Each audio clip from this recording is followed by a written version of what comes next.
Ini kisah seorang mahasiswa ganteng yang sering kesusahan. Yang ganteng, amatir, tapi lumayan. Jangankan untuk nongkrong-nongkrong, untuk makan sehari-hari saja harus berhemat. Tapi semua berubah ketika dia membeli HP baru, tapi model jadul.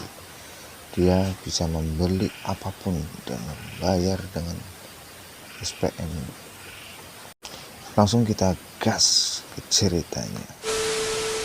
Awal kisah kita diperlihatkan dengan tampilan HP yang sudah berumur 6 tahun.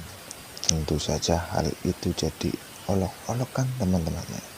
Saat itu dia sedang makan di kantin bersama satu-satunya teman, sebut saja Jisoo. Walau dia sebenarnya pusing dengan HP lamanya, tapi apa boleh buat. Padahal dia memiliki ayah yang tajir, tapi sayangnya ayahnya menikah lagi dengan wanita yang 16 tahun lebih muda darinya. Dan seseorang itu pun mengambil uang sakunya. Sikapnya pun berbeda saat ayahnya di rumah dan tidak di rumah. Itulah alasannya dia tidak betah di rumah. Dia pun belajar gila-gilaan demi masuk perguruan tinggi di Seoul.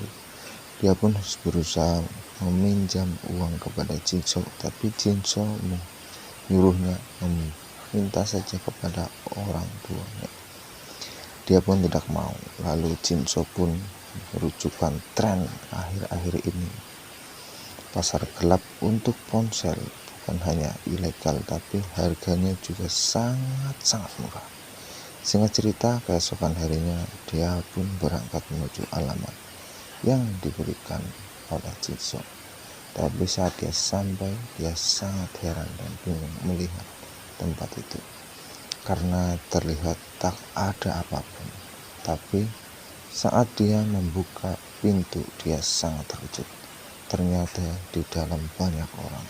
Dia pun langsung dihampiri oleh salah satu pelayan cantik di sana. "Selamat datang Pak," suara merdunya bikin betah di rumah. "Apakah Anda datang untuk melihat ponsel?" ucap si pelayan. "Ya," jawabnya, tapi dia cowok yang sedikit payah dengan cewek dan mudah terayu. Pada akhirnya malah menerima rekomendasi dari si pelayan dengan ponsel keluaran terbaru bergaya retro, alas model jadul. Bukan hanya itu, bahkan lebih parahnya, sinyalnya pun masih 3G. Padahal di era itu semua ponsel sudah 4G. Bukan, ponsel itu pun agak aneh, yaitu termos. Saat dia menemui kembali Jisoo, tentu saja dia ditertawakan, bahkan diolok-olok. Setelah dia mengecek tanda pengenal dari si pelayan, dia pun mencatat nomor yang tertera. Namanya Seyun, panggil saja Seyun. Dia pun mengeluhkan tentang sinyal yang masih 3G. Dan si pelayan pun menjelaskan semuanya, bahwa sinyal 3G untuk menghemat data di zaman sekarang yang sudah menggunakan 4G. Dia pun menawarkan 1 minggu pemakaian gratis. Jika tidak sesuai dan nyaman, dia bisa mengembalikannya dan mendapatkan uangnya kembali 100%. Singkat cerita, setelah sampai di rumah, dia pun mengecek HP-nya. Dan saat mengeceknya, ternyata ada aplikasi pembayaran cepat. Dia pun memasukkan data dirinya, kecuali alamat bank, cuma namanya saja.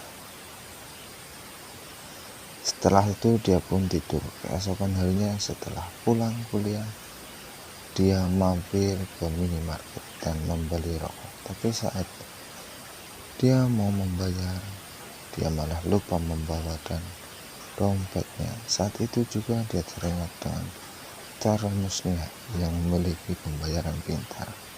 Alangkah terkejutnya, dia ternyata membayarnya berhasil, padahal tidak ada detail bank tujuan. Dia mau pergi, si kasir pun menyuruhnya untuk membayar sisanya. Si kasir pun langsung mengambilnya dan langsung melakukan transaksi. Si Jiwo pun terkejut dan bingung karena dia langsung dicium, tapi walaupun begitu dia menikmati semua itu. Dan setelah pembayaran selesai, si Jiwo pun masih bingung. Si cewek kembali ke tempat kasir dan menandakan pembayaran telah berhasil. Jinwo pun masih seperti orang linglung. Dia bertanya, itu adalah pertamaku. Si cewek menanggapi dengan santai. Malahan Jiwo menganggap bahwa dia dipermainkan. Si gadis itu pun menyuruhnya pergi jika sudah tidak ada keperluan lagi, karena ada yang menggantri maupun membayar lagi. Dan di ponselnya masuk sebuah pesan bahwa pembayaran telah berhasil. Setelah itu pun Jinwo mencurhat dengan Jisoo, temannya, bahwa dia habis dicium oleh kasir toko serba.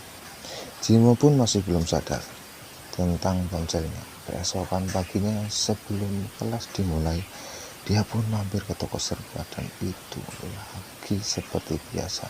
Gadis cantik itu menjaga toko sambil melihat ponselnya. Dia pun membeli rokok seperti kemarin. Walaupun pelayanannya kurang ramah, Jinwo masih teringat ciuman kemarin. Saat dia membayar dengan kartu debit, semua berjalan seperti pembayaran umumnya. Walaupun dia terus memperhatikan dan akhirnya tidak ada kejadian seperti kemarin. Hari berikutnya Jinwo pun mampir ke toko lagi, walaupun dalam hatinya masih bertanya-tanya. Dia pun membeli rokok lagi, walaupun dalam hatinya masih berpikir tentang kejadian kemarin. Dia pun membayar dengan kartu debitnya lagi, tapi sang kasir mengembalikan kartu tersebut bahwa saldonya tidak cukup. Ternyata uang jajannya belum dikirim. Ya, Jinwo pun teringat dengan pembayaran cerdas dengan HP-nya dan ternyata berhasil. Saat Jinwo mau pergi, sang kasir menghentikan langkahnya dan langsung menciumnya. Jinwo pun masih bingung dengan yang sudah terjadi. Perempuan itu pun langsung kembali ke kasir setelah mencium. Setelah Jinwo keluar dari toko serba, dia pun mengecek pesan yang masuk di HP-nya. Setelah itu Jinwo pun mulai menyadari. Dengan menghabiskan 4.500 won, dia membayar dengan ciuman. Segala Victornya pun mengelilingi isi kepalanya, namanya juga jauh-jauh ya. Dapat buah jatuh ya, tangkap aja. Dia pun mampir ke minimarket lagi dan dia membeli banyak makanan dan minuman dengan total 130, dan dia membayar lewat HP pintarnya. Setelah pembayaran selesai, si cewek membuka pintu kasir dan menarik Jinwo ke dalam. Tanpa basa-basi, si cewek langsung berjongkok dan melakukan transaksi dengan menggunakan boba sweepernya. Tahu kan pasti apa yang dilakukan? Ya tentu proses pengeluaran dengan boba dan SPG. Ya, bagaimana kelanjutan ceritanya? Nantikan episode part selanjutnya guys. Jangan lupa subscribe dulu. Terima kasih yang udah mau mampir. Maaf kalau pembawaannya masih kurang lancar, masih tahap pembelajaran. See you next video. Terima kasih, bye bye.